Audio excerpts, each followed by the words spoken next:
Hi అండి. కొంతమంది ఆడపిల్లలకి ఎలా ఉంటుందంటే అండి, యాక్చువల్‌గా పెళ్ళైనాక కొన్ని కదండి చాలా కోల్పోతారు. ఎందుకు చెప్తున్నా, మీరు పెళ్లి చేసుకోవద్దని కదండి, అందరి లైఫ్‌లో అలా ఉండదు. హస్బెండ్ వే ఆఫ్ థింకింగ్ అలా ఉంటుంది కాబట్టి చెప్తున్నాను.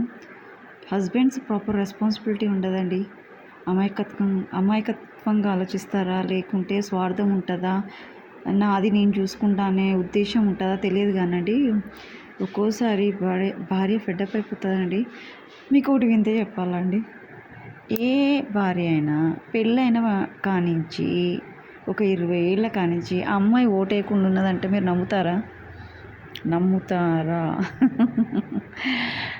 ఎందుకు అంటే అసలు బయటికి వెళ్ళదు ఆ అమ్మాయి. వాడికి తెలుసు ఆ విధవకి అమ్మాయి ఎక్కడికి వెళ్ళదు, నేను తప్ప దానికి ఎవడు లేడు. ఏంటండి, ఒక్క అర్ధగంట లేట్ వచ్చినా కూడా అనుమానించే వ్యక్తులు కూడా ఉంటారంటే, నిజంగా ఎంత విధవలు ఉంటారంటే అమ్మాయి మనసు కాలిపోతుందంటే నిజంగా. రీజన్స్ ఉంటాయి. ఇప్పుడు బయటికి వెళ్ళినప్పుడు ఎవరన్నా కలిసినా కానీ మాట్లాడవలసి వస్తుంది, లేకుంటే కూరగాయల కాడనే మంచిగా చూసి తెచ్చుకోవాల్సి వస్తుంది, టైం పడుతుందండి. లేదంటే ఫ్రస్ట్రేషన్లో ఉండి ఎవరితోటన్నా ఆడవాళ్ళతో మాట్లాడాలనిపిస్తుందండి. మరి ఏం చేస్తారు పాపం, 4 గోడల మధ్యలో ఉంటారు కాబట్టి మాట్లాడవలసి వస్తుంది.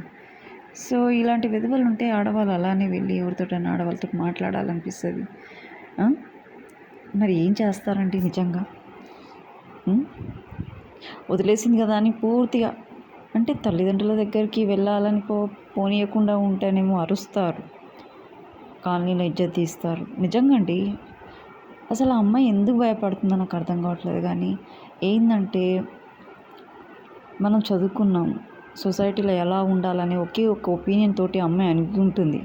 ఆ విషయం వాడికి తెలియట్లేదు, వెధవకి. వాళ్ళ ఫ్యామిలీ మెంబర్స్ కూడా తెలియట్లేదు.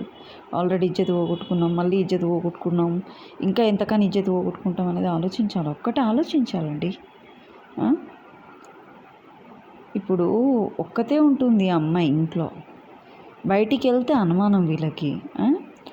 మరి అలాంటప్పుడు ఈ విధవలన్నీ ఆలోచించాలి కదా, హస్బెండ్స్ ఆలోచించాలి కదండి.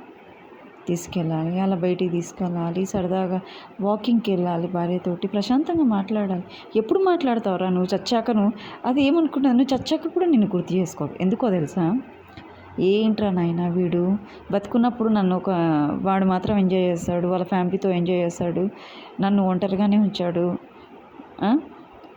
పిల్లల్ని కూడా నా దగ్గర ఉంచకుండా వాడు నన్ను ఒంటరిగానే ఉంచాడు అని తను ఎంత బాధపడుతుంది. వీడు చచ్చిందే పోయిందిరా నాయన, కనీసం ఈ ప్రశాంతత లేడు అని ఒక అబద్ధం అని తన మనసుని సర్ది పెట్టుకోవడానికి అలా బ్రతుకుతుంది అమ్మాయి. నిజంగా ఏంటండి ఇది, అసలు అన్యాయం అండి, అన్యాయం. ఇది పోయే కాలమా ఏంటి అసలు? ఆడపిల్లలంటే వీళ్ళ కలుసా? వాళ్ళకున్నారు కదా పిల్లలు, ఏంటి ఇదేం పద్ధతి? ఏజ్ ఉంది కానీ బుర్ర లేదా? చెప్పాలి, ఏదన్నా ఉంటే మరి అప్డేట్ చేయాలి కదా. తను చేసినప్పుడు నువ్వు అప్డేట్ చేసి పోవాలి కదా. చేయకుండా పోతారు కొంతమంది విధవలు. ఆడది ఇంట్లో ఒక్కతే ఉంటుంది.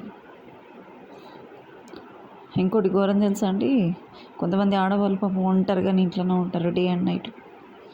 ఎవడో కంటపడింది అనుకోండి, దాన్ని ఏమో చేసేస్తారు. ఆ విధవలకు తెలియదు, అది పోయాక తెలుస్తుంది. ఉన్నంత వరకు వాడికి తెలియదు దాని విలువ, అది పోయాకనే తెలుస్తుంది వాడికి. ప్రాణాలు పోతాయండి, నిజంగా చెప్తున్నాను. ఏం పీకుతాడు వాడు? విధవ ఆలోచించాలి కొద్దిగానన్నా భార్య గురించి. వెస్ట్ ఫెలోస్ ఎందుకు పెళ్లి చేసుకుంటారా మీ చేతకంది చెత్తనా విధవలారా?